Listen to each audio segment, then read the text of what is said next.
Hi, thanks for taking the time to check out TTA for Salesforce.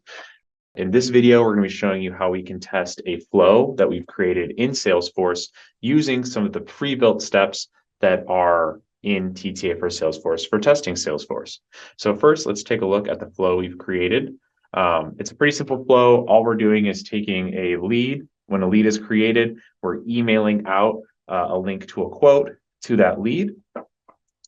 So back in TTA for Salesforce, what we're doing to validate this is first we're generating a fake email address that we can send out this quote to for the lead. And the nice thing about this is that we can also use this fake email address that we've generated and validate that that email was received to that address because it's generated within the system and usable by the system.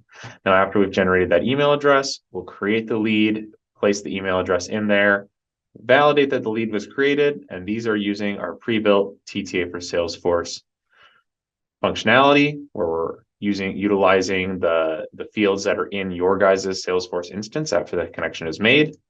And then once we've validated that lead, we'll then go validate that the email address was received in this step as well. And finally, we'll log out. So we'll just go ahead and run this.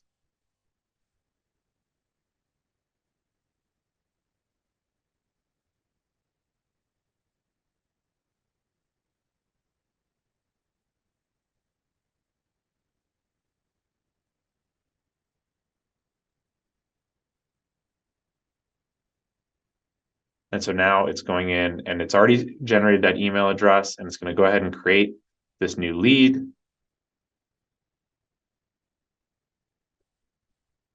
Then we're going to validate that the fields were filled out appropriately. You can see those green highlights validating that.